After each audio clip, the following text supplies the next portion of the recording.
and tell the story. And that is why I am telling the story. Because I never even knew, I never knew I was going to, I never knew I was going to be opening.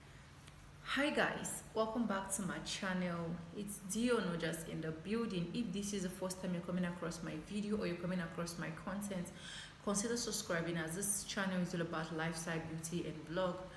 But today's video, I'm tagging it story time.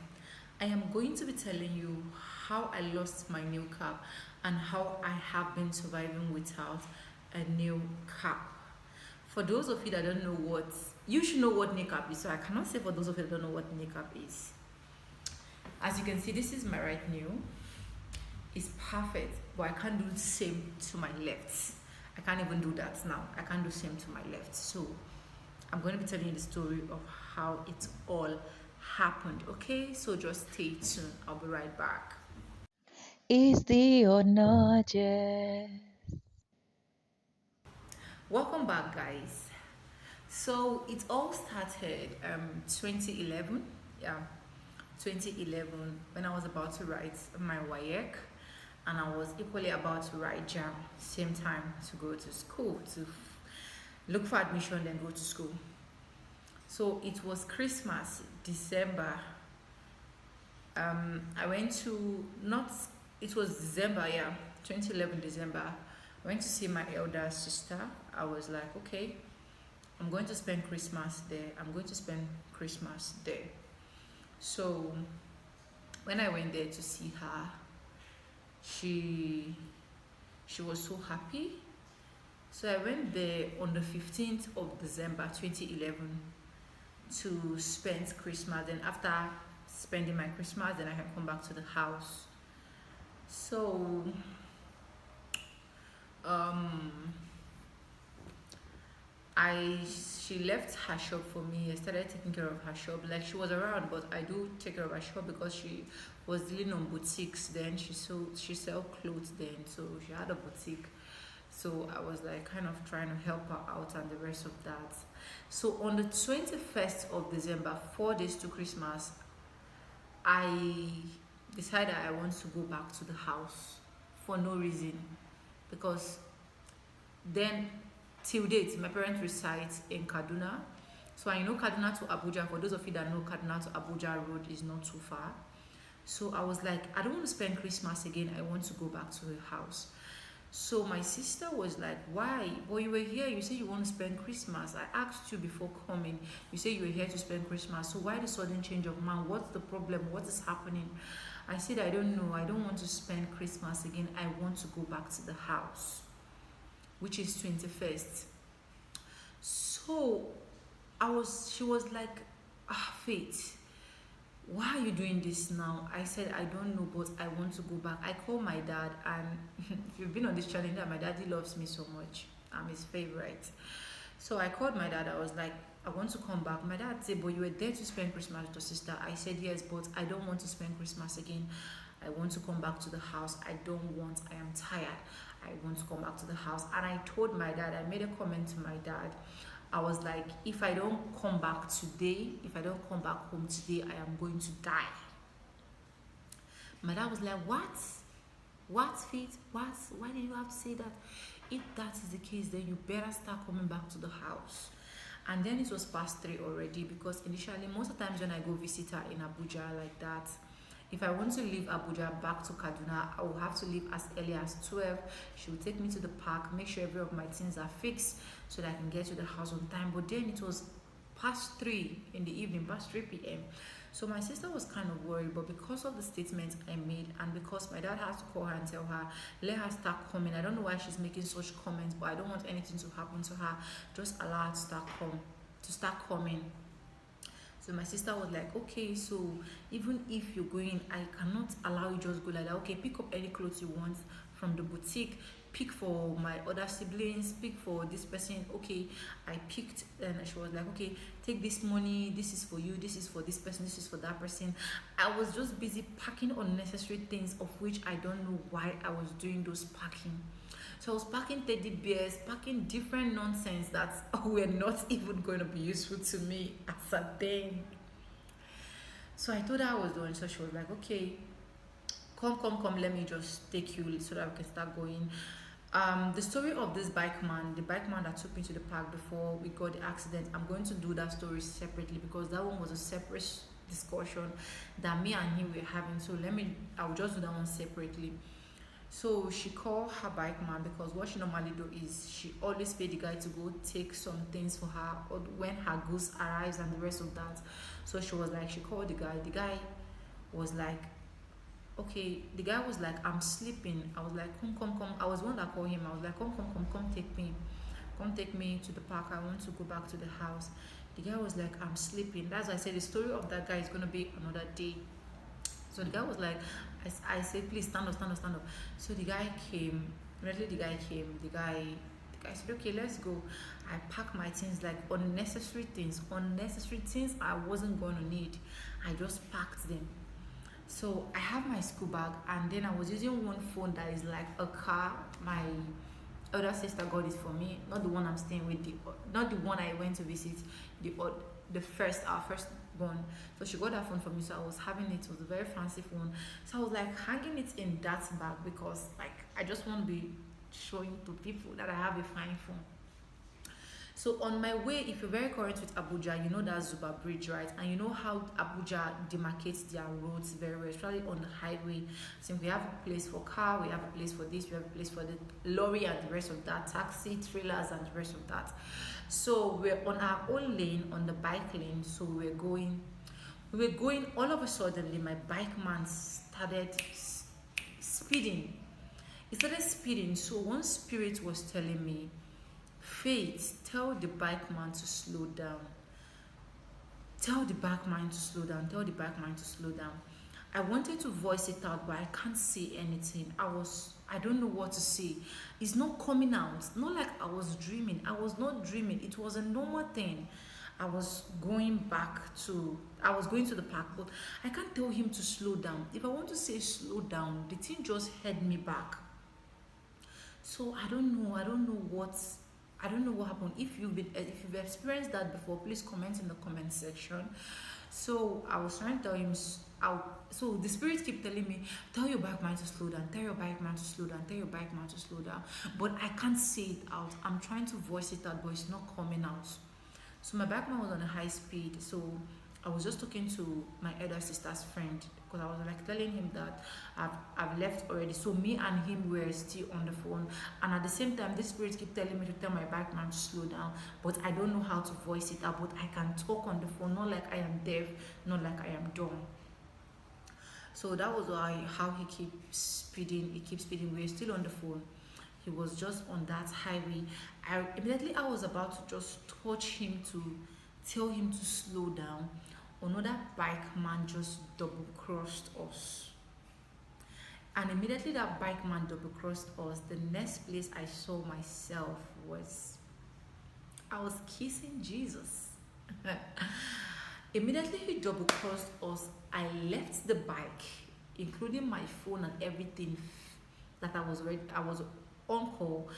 I left, like I jumped out of the bike. If bike don't have this safety, what do I call it, this protection stuff like that. So immediately they just clashed like that. That was how I jumped up high. I was screaming. I don't know. So as I was coming down, my left leg, I came down with my left leg. Yeah, I'm going to show you. So I came down with my left knee. Yeah. So as I was just coming down, immediately I land on the tide road. My new cap just splashed inside, or it just moved out, or it just disappeared. I don't know. So I was still lying there. I was conscious initially. At first I was conscious. I was still lying there, but I don't know what I'm seeing again. The next thing I saw trailer, because the place I fell, that tide road I fell was the one that was meant for trailers. Yeah, that was the lane that was meant for trailers. So So trailer was coming. Immediately trailer was coming. It was coming with a high speed. So the security and every other person that are there were trying to tell him slow down, slow down, slow down, slow down. The trailer was still coming with a high speed. I was saved by grace. So before the trailer could get to me, just 1 meter or 3 seconds or 2 seconds, God did it. One of the mopo just dragged me out of the road by force. And immediately he dragged me, the trailer passed. The trailer passed. I didn't even know I broke my leg already. I'm going to be putting the picture so that you'll be seeing it. I didn't even know I broke my leg already because I was wearing very tight jeans. An amazing thing that day was the clothes that my sister gave to me that I'm going to be using it for Christmas was what I wore actually that day. I wore that Christmas clothes, the clothes I was supposed to wear on my Christmas day. I wore it that day as I was going back. So on the process when I fell, after he dragged me out of the road, so they were like trying to see if they can get 1 or 2 help and the rest of that, so they can know how the nearest place to take us and the rest of that, because the person that was not involved is me, my bike man, and the bike man that hit us, and that man was a police. I heard he was newly married, 1 week to his marriage. Then why the other one, which is my bike man, have a baby, he just traveled to Zaria to go see his newborn baby, and he came back that day. Okay, he came back the next day before we had that accident that day. So me on my own part, I was about writing jam. I was about writing jam at the same time looking for admission to go to school. So that was how they gathered us. Then they were like asking if we can get our SIM card and the rest of that. Before I knew, someone already took my phone already. They already took my phone, but all I could remember was that I was still having my school bag and someone was trying to pull the school bag, but I was trying to hold the school bag tight. I don't want anybody to take the school bag off me. So the Mokuma was like, if you don't want anybody to take the school bag, then you leave the school bag. So they were like, okay, do you know what? I don't know. The Mokuma was like, okay, because when I recovered a little, they were telling me the story. So they were like, Faith, we're just speaking grammar, like I was speaking big English that was not even called for. So I was like, take me off, take me out of this place. Take me out of this place. I don't want to stay in this place. I want to walk. Immediately I stood up. I stood up with the other leg that was okay, but the other one I hit, which is my left leg, I noticed that I'm a surviving miracle. Yeah. The other one, my bone was already out from my lap. Yeah, if you know what it means for someone bone to come out of the person's lap, that was how it was. So the bone already, immediately I feel my lap parted, this my left lap parted into 2 and the bone came out, and my kneecap instantly disappeared, or instantly, I don't know, should I say break into 2 or do what, I don't know. So immediately I just say that I just lost my memories, I lost everything. Like I cannot remember what to say again. I can't remember what to say. I can't remember anything about me again. So they were like asking me, where are you from? Where are you from? Where are you from? According to the Mopoma that told me the story, which is the Mopoma that helped me, that told me the story. It was like when they were asking me, where are you from? Where are you from? I was telling them, I don't know. Who are you here to visit in Abuja? I said, I don't know. Where are your parents? I said, I don't know. So the only thing I could only remember, I just told them, okay, just try this number. If my mom picks, then if the person picks, then fine, it's gonna be my mom. And my mom has been expecting me on her own part for like how many hours? She has been expecting me on her own part for like how many hours? So immediately she has been trying my number. but it wasn't reachable. So immediately she saw another person's number calling her, so she hurriedly picked and she just screamed my name, Faith. Immediately she said Faith, the man was like, no, this is not Faith. That, oh, yeah, your daughter is coming to Kaduna, right? You say yes. Okay, just calm down. Your daughter is fine. She's alive. She's alive, but they got an accident. They got an accident. They got an accident at Zuba Bridge. They got an accident there. Is this Zuba flyover or should I call it flyover? Is that flyover or bridge? I think that should be flyover. Zuba flyover. So my mom was like, what? They got what? An accident. Mom was like, yeah. She was like, no. It's Faith alive. If it's Faith alive, I want to speak with Faith. But as at then, I cannot talk again. I cannot talk. So immediately my dad heard it. According to them, my dad started crying like a lady.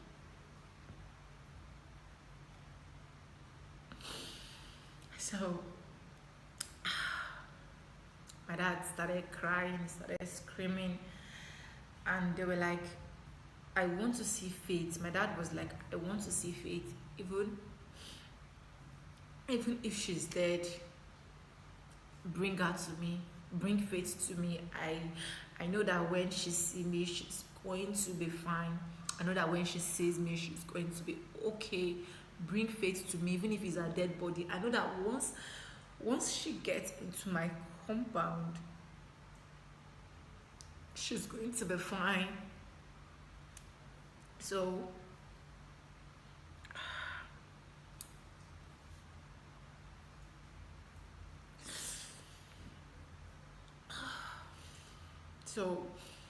according to the people that told me the story, they were like, that was just what my dad was saying. That was just what he was just screaming.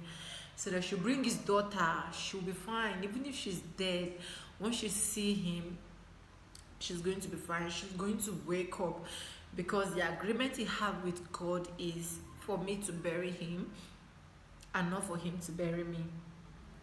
And the agreement he had with God is for me to be successful in life, for me to get married and have my own children, for him to see my grandchildren, not for me to die before him or die in his hands. So they contacted my sister that I came to visit in Abuja. They contacted her.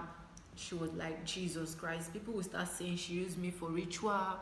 People will start saying she used me for blood money and the rest of that stuff. Like, my mom was like, it's not like that. Go to the hospital and check if your sister is okay. So I took us to Gwagwalada specialist. Yes, in Cuba. I think, is it Cuba? Gwagwalada specialist in Gwagwalada. It should be in Gwagwalada. So I took us to Gwagwalada specialist hospital. And my sister, she came there. Then she saw me. According to her, she screamed because they already put scissors inside my trouser. They tore the trouser out. They pulled the trouser out, and I pulled the trouser out, and they already start patching my, like, trying to make sure my flesh don't fall off the lap, since the bone is already outside. So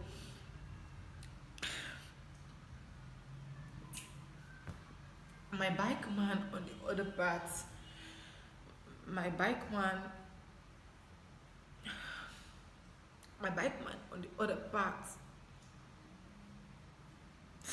was already praying.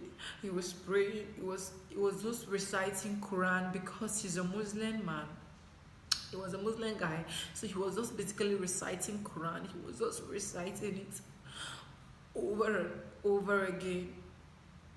And I remember the last word he told me before I lost my memories, or I lost, like, I couldn't remember anything again. I remember he told me, he said, Faith, just go and thank God. Go and thank God, because I know you are not going to die. No matter how it's going to be, I want you to fight this. I want you to fight this and survive. So he told me with Hausa language, because I speak Hausa as well. So he told me, Immediately he told me, I was like, no, no, no, no, you're equally going to survive this. We are going to survive this. Because already, before we even get to the hospital, the other bike man died. Yeah, he died in our presence because his chest to his back, the bones, in fact, you can merge the chest and the back together. The bones, everything was already paralyzed. Like, so he died in our presence before we get to the hospital.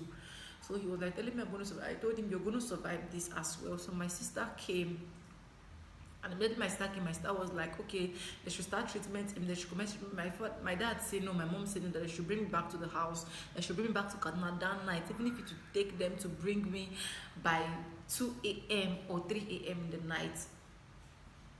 So I remember the story my sister told me. That sister, she was like, she started looking for car. She started looking for car that would take me to Kaduna. They were all saying they are not going that.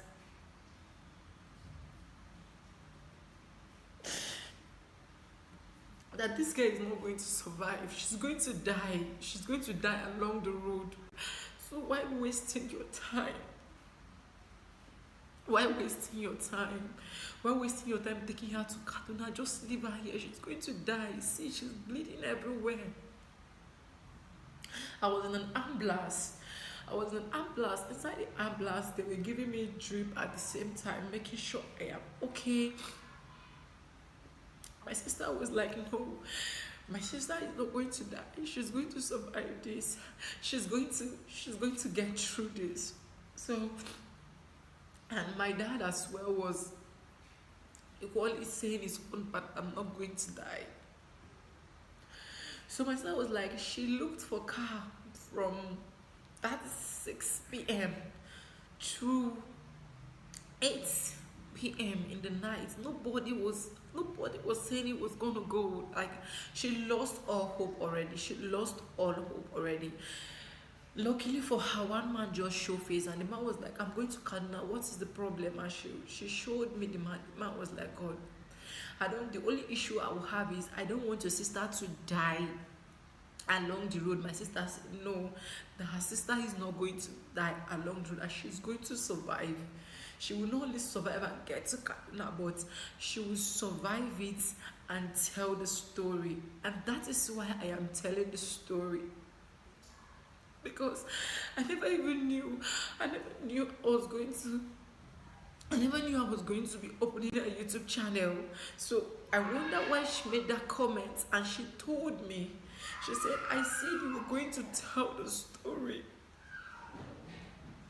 I know for sure she'll be seeing this video. So today I'm here to tell the story of how I survived.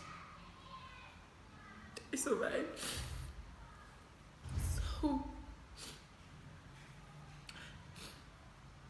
still, the man said, okay, no problem, let's start going. So the man started driving. He couldn't drive fast. She became a nurse, at the same time became a doctor, at the same time became a caregiver, because she was eventually taking care of me. The drips and every other ones they gave her, she was still imputing it. Like, she became a nurse all of a sudden.